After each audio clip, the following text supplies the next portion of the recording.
2. Développer des stratégies pour valoriser la profession des éleveurs et pêcheurs. 3.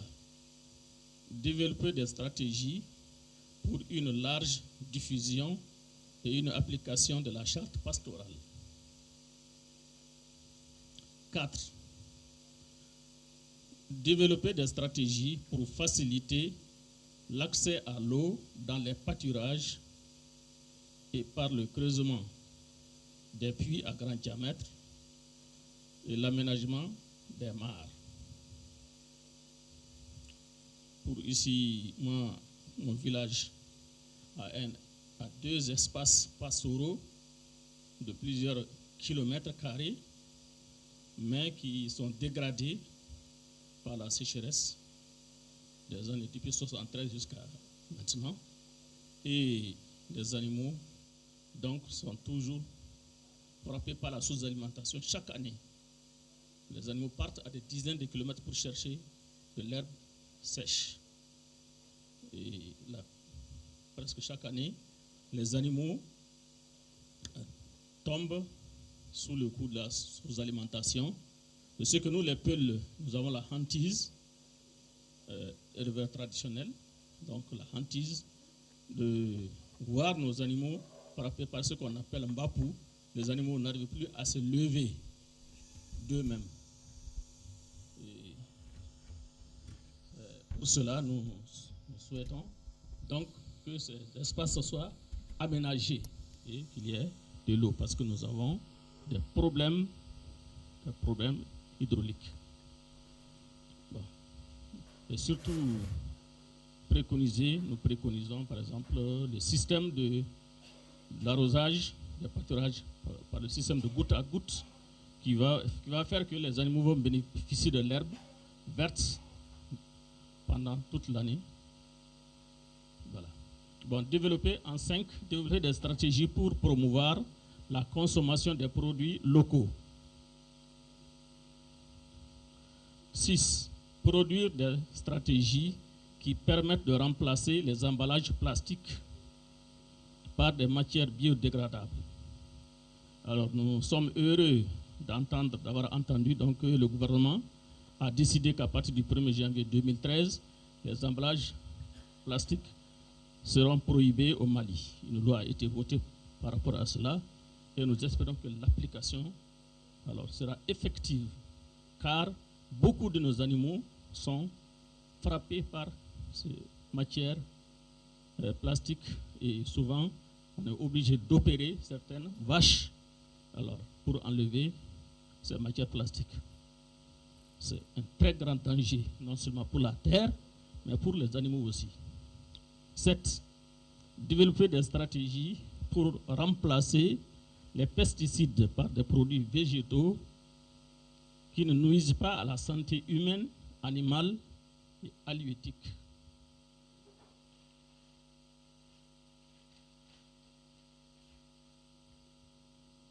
Par rapport au foncier, développer des stratégies pour enregistrer les propriétés foncières reconnues par la communauté et faciliter l'accès de tous au registre et faciliter aussi l'accès au financement pour les producteurs. Ici, il y a beaucoup de problèmes fonciers entre les agriculteurs, les éleveurs, les pêcheurs, parce que les terres sont en train d'être occupées anarchiquement et surtout, avant on disait que les animaux faisaient des dégâts, se déplaçaient pour aller faire les dégâts dans les champs, mais actuellement ce sont les champs qui sont allés dans les pâturages. Les problèmes sont énormes. Il faudrait vraiment que cela soit réglementé pour apaiser les conflits intercommunaux. Et également, les éleveurs sont à la marge par rapport au financement des producteurs. Ils ne bénéficient pas de financement. Pour le cadre macroéconomique, Développer des stratégies pour faciliter la commercialisation des produits. En 4, de la recherche. 14. Appliquer des dispositions de la loi pour le financement de la recherche agricole en mettant un accent particulier sur les filières de l'élevage et de la pêche. 11. Adopter la recherche participative et placer le producteur au centre du processus de la recherche.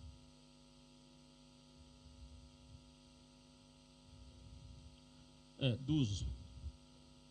Redynamiser les commissions régionales des utilisateurs des résultats de la recherche, qu'on appelle CRU, et les rendre plus opérationnels dans les régions. Bon, ces commissions existent, mais on ne sent pas vraiment beaucoup.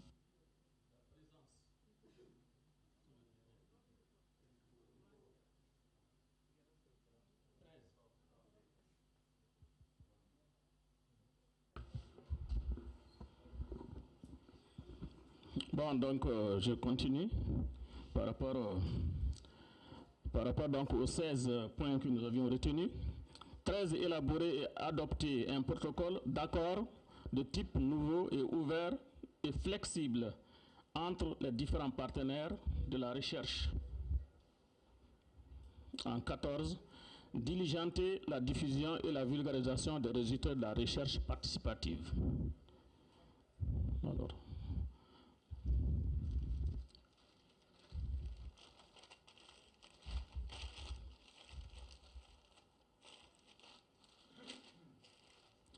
et 15. Impliquer les producteurs à la conception, à l'élaboration, à la mise en œuvre et au suivi et évaluation des activités de la recherche. Et enfin, déconcentrer les structures de la recherche pour mieux les approcher des utilisateurs. Alors, ces structures sont trop loin de l'éleveur qui se trouve à 800 km donc de la capitale. Merci.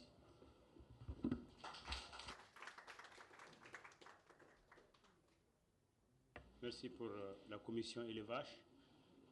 Dernière intervention, c'est la commission des transformatrices et des transformateurs. Donc c'est Salif, c'est ça? C'est Salif Traoré qui présente le résultat de cette commission.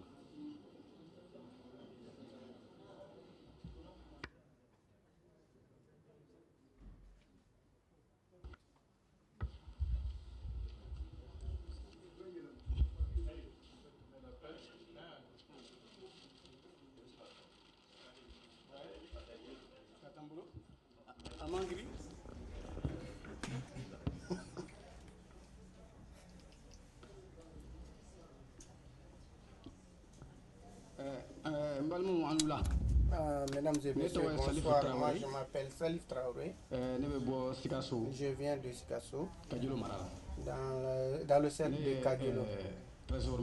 Je suis un transformateur agricole et je suis paysan. Et je fais la cueillette du miel aussi. Beaucoup de gens ont parlé avant moi, mes prédécesseurs. Je voulais vraiment vous remercier, vous exprimer ma reconnaissance, que la journée puisse aller par les portes de Dieu. Avec la commission des transformateurs, je suis rapporteur, je vais vous dire ce que nous avons fait comme travail, la façon dont nous avons travaillé. Comme les autres l'ont déjà dit, ils ont parlé des procédures que nous avons menées, nous avons demandé aux intellectuels, aux scientifiques qui font la recherche scientifique sur l'agriculture. Lorsque nous parlons de sciences agricoles, il faut parler de transformation. Nous qui sommes des transformateurs, nous avons demandé sur quelle voie doit-on aller pour la transformation agricole, quel est le rôle de la recherche dans ces domaines précis. Ensuite, nous avons pris des initiatives pour leur faire part de nos difficultés et de nos constats. Nous avons fait sortir toutes les préoccupations qu'on avait. Alors, nous avons pris en compte 8 considérations La première, comment effectuer le travail. Le deuxième élément, le problème de terre, le foncier. Le troisième élément, comment est-ce qu'on peut profiter de produits de transformation. Ensuite, nous sommes allés pas à pas. Nous avons parlé de tout le pays en entier. Que le pays s'appuie beaucoup sur les préoccupations majeures des paysans et de donner beaucoup de ressources pour la recherche paysanne en nous procurant par exemple de l'équipement approprié. Si nous prenons par exemple l'exemple du maïs, si nous avons le maïs en quantité, comment est-ce que allons-nous faire le stockage? Parce qu'on ne pourra pas le stocker plus d'une année car la qualité va se détériorer. Ou bien nous allons mettre des insecticides et on va les mettre dans des silos et on va les mettre on va les stocker dans des sacs. Et quand nous allons garder par exemple avec ces produits-là, les femmes les cuisent et les foyers les consomment, ce qui rend nos enfants malades. Mais si on a des magasins spéciaux pour cela, et si par exemple nous avons des mangues, à un moment quand la production de mangues va tellement augmenter que les ânes viennent se barboter dans les fruits qui tombent, et 3 mois après, si on nous demande même de faire des sacrifices de mangues, nous n'en aurons plus jamais. Si nous amenons nos mangues dans le marché, nous ne trouvons personne pour les acheter et nous sommes obligés de les jeter pendant qu'on peut les transformer. Donc le pays ne fait rien pour cela, ce n'est pas l'un de leurs problèmes majeurs. Nous voudrons donc qu'ils viennent en aide à nous pour éviter que nous ne jetons plus les surplus dans l'air.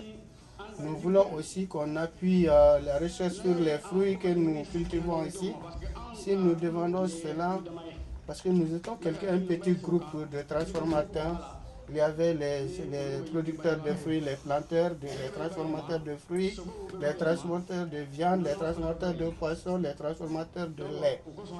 C'est pour cela que nous avons dit que les poissons, les plats, le lait soient bien transformés pour la consommation.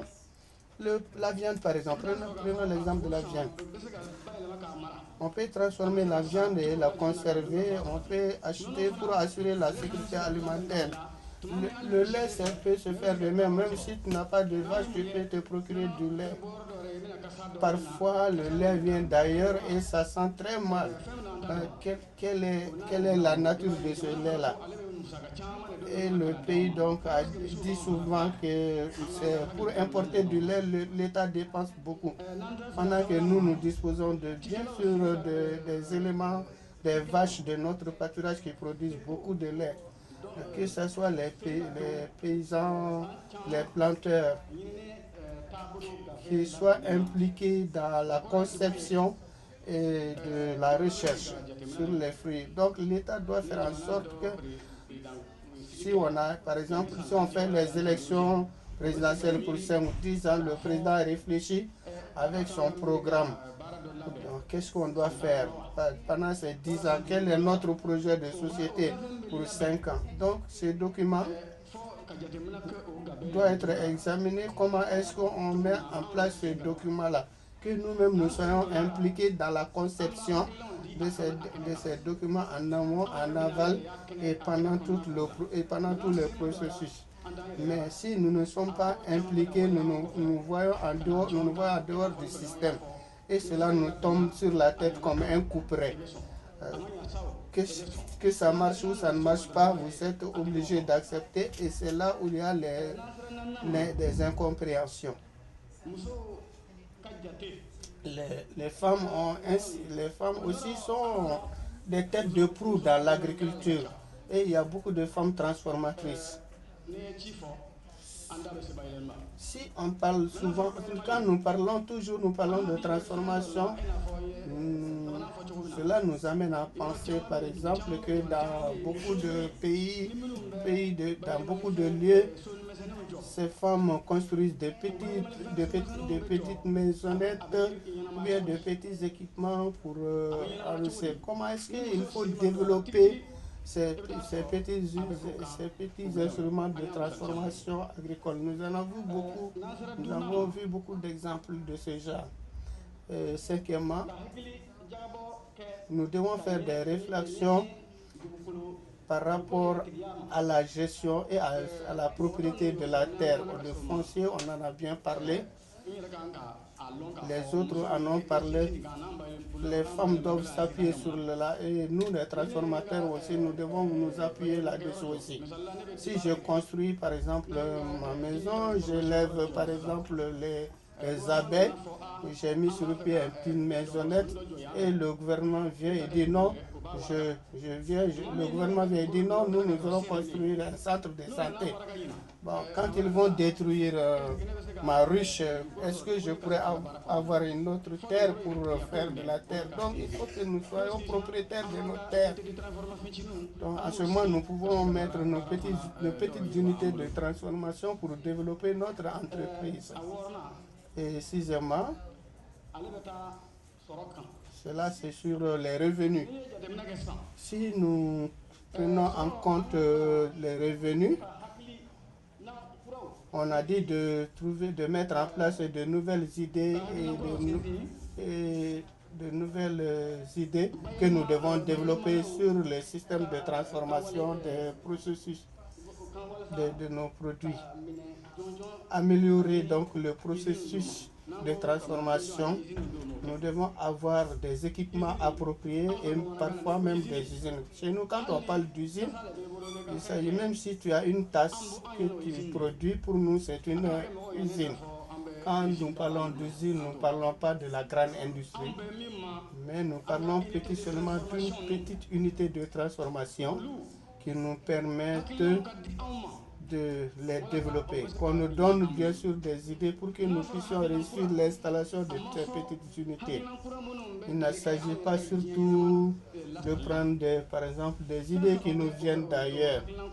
Donc il y a trois choses dans ces idées qui viennent d'ailleurs. Il s'agit premièrement, avant de réfléchir aujourd'hui, il faut partir d'hier.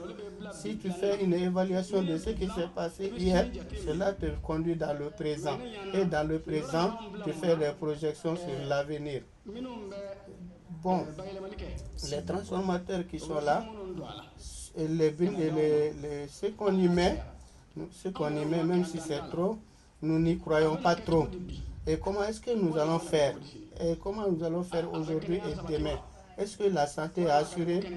Est-ce que les produits qu'on nous envoie, est-ce qu'ils font mal à notre santé?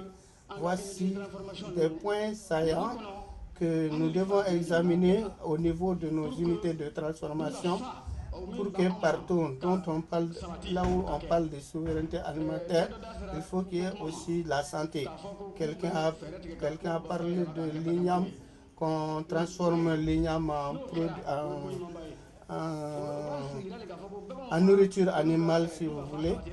Donc cela va trouver que la sécurité alimentaire même est assurée par nous-mêmes. Donc si la transformation, les produits de transformation ne sont pas de bonne qualité, vraiment nous quittons notre pays, nous quittons notre forêt. Ceux qui ont acheté les grands espaces, qui ont cultivé de grands espaces, quand ces riches-là vont venir, donc les personnes qu'ils ont embauchées, on va les laisser tomber pendant que nous sommes des petits fermiers. Nous, on ne peut plus avoir des terrains, nous ne pouvons plus nous nourrir. Et donc nous allons nous trouver dans des situations très difficiles, des situations catastrophiques. C'est pourquoi j'ai dit que nous devons bien réfléchir de comment transformer nos produits agricoles. Septièmement, pour donc assurer la sécurité alimentaire, nous devons faire la recherche sur comment transformer les produits agricoles. Il faut voir aussi que nous examinons, que nous ayons des vues par rapport au marché extérieur. Quand nous parlons de difficultés, il y a beaucoup de choses. Vous avez des marchés extérieurs. Quand nous parlons de marché extérieur, Si nous prenons par exemple nos marchandises de quittant le Ghana pour aller au Burkina Faso, peut-être nous allons faire face à beaucoup de choses. Nous allons trouver beaucoup de difficultés sur notre chemin. Ou bien les objets que nous avons à vendre, le gouvernement n'a pris aucune disposition pour que vous puissiez tiré bénéfice de ce que vous faites. Vous voyez, il y a d'autres gens qui viennent d'autres marchés pour dire que non, nous ne vendons pas bien. Donc il nous faut donc échange d'informations, échange de passé, et surtout si nous passons aux redevances en eau et en autre chose, si nous prenons en compte les redevances en eau, les femmes qui travaillent dans les rizières, dans les mares et ailleurs, après donc avoir cultivé leur champ, l'eau qu'on leur donne pour l'irrigation, quelqu'un a dit que l'eau appartient à Dieu et que Dieu nous donne l'eau. Et nous voyons que les redevances en eau sont très élevées pour ces femmes-là. Alors, donc il s'agit maintenant d'examiner les redevances en eau, le prix des redevances en eau et de voir comment est-ce qu'on peut les revoir à la baisse. Voilà, vraiment il est très difficile de dire tout ce qu'on pense. Vraiment je m'excuse d'avoir été un peu long car nous nous complétons les uns les autres. Merci beaucoup.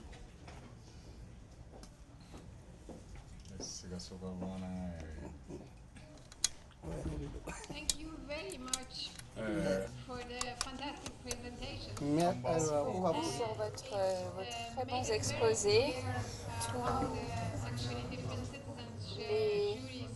La façon dont les jurys citoyens ont travaillé, tout a été très clairement expliqué. Je crois que vous avez également bien exposé clairement quels sont les défis qui se posent aux paysans et aux paysannes.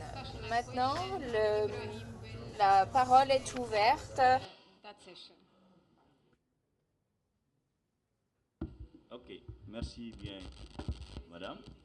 Et donc, nous allons entamer une séance d'environ 35 minutes de questions-réponses, puisqu'à 16h c'est la pause, adressée aux membres du jury, ceux qui ont fait la présentation et ceux qui ne l'ont pas fait la présentation, mais qui sont tous membres et qui ont participé activement au processus de l'ECID sur la gouvernance de la recherche et les priorités.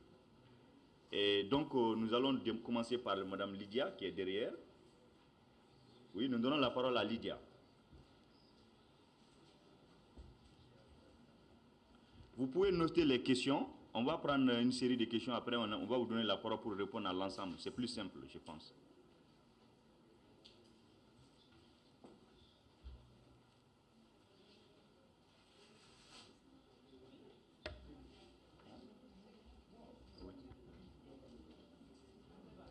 Thank you. As a farmer, I'll say good afternoon for us to wake up. Bon après-midi, c'est très bien. First of all, thank the organizers. Alors, tout d'abord, merci aux organisateurs de nous avoir donné la possibilité de nous réunir. Nous en sommes très heureux. Les exposés que nous avons entendus reflètent bien ce que les paysans doivent faire face. S'il y a de nouvelles semences hybrides, si vous ne les adoptez pas, vous n'avancez pas. Mais beaucoup de semences locales, c'est ce que nous voulons, nous les produisons. Puis il faut avoir une réunion sur la recherche agricole. Dernièrement, on s'est réunis autour du manioc. Je leur ai dit, beaucoup de variétés du manioc ont été améliorées, mais tout le monde ne l'utilise pas. Au Ghana, il y a différentes variétés de manioc, dont une variété locale utilisée pour le foufou. Mais je leur ai dit que sur mon exploitation, nous produisons une variété de manioc qui est locale, qui est indigène.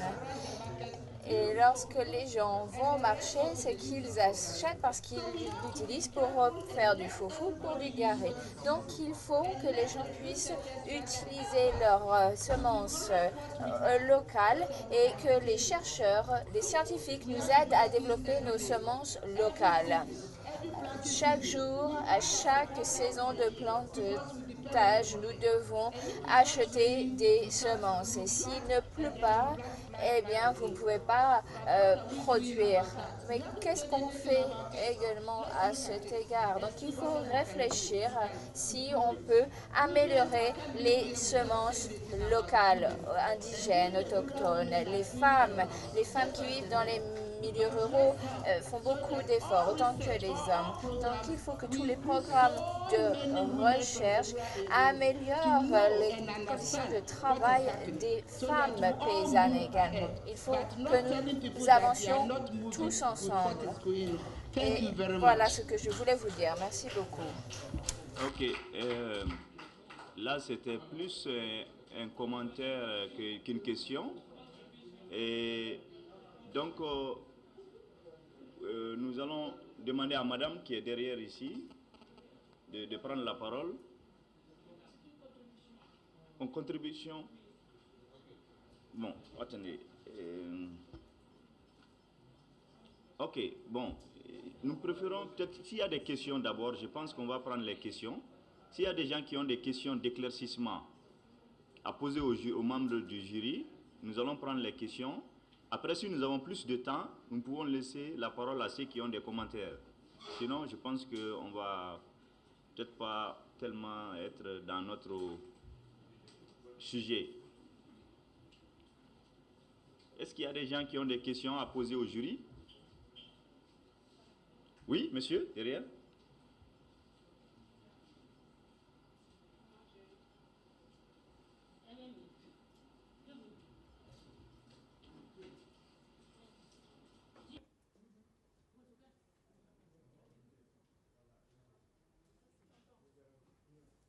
Ok, merci Monsieur le Président. Moi, je voudrais savoir, est-ce que de 2010 à maintenant, est-ce que le jury a statué sur l'état d'exécution des différents constats qui viennent d'être énoncés ici, dans les différents pays? Voilà, merci. Merci bien. Bassiaka.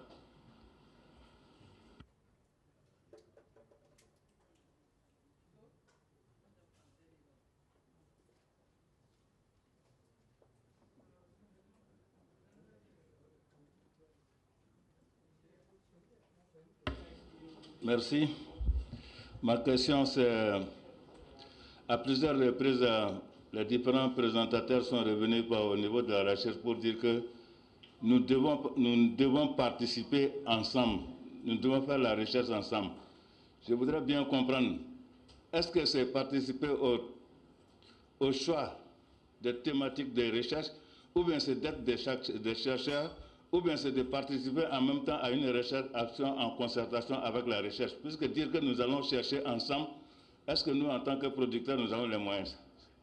Ce passage-là me paraît un peu plus, c'est pour cela que je voudrais qu'on puisse éclairer. Si c'est participer au choix des thématiques, une recherche appliquée, je vais comprendre. Ok, oui, monsieur, derrière.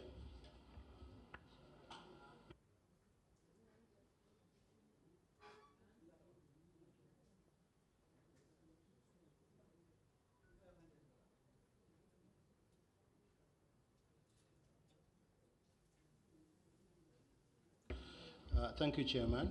I'm Jimmy Picha from ICIPE in Kenya. We are grateful to be invited here ICIPE, Kenya. Nous sommes très heureux d'être ici parce que c'est un processus très important pour l'échange de points de vue entre l'Afrique de l'Ouest et de l'Est. L'un des domaines que je n'ai pas entendu mentionner jusqu'à présent, c'est... On a parlé d'améliorer la petite production agricole au moyen d'engrais et de semences améliorées, mais d'après notre expérience, il y a eu des problèmes liés à la productivité des petites exploitations. C'est à cause, en premier lieu, des herbes telles que la striga et d'autres organismes nuisibles. Et donc, je voudrais savoir si on avait pris en considération ces problèmes-là. D'accord, vous avez des problèmes de semences, mais si votre semence ou son champ est dévasté par la striga, eh bien, quelle que soit l'application d'engrais ou de semences améliorées que vous utiliserez, si vous ne luttez pas contre la striga ou d'autres nuisibles sous forme d'insectes ou autres, eh bien, vous ne résoudrez pas le problème. Merci, Monsieur le Président. Merci.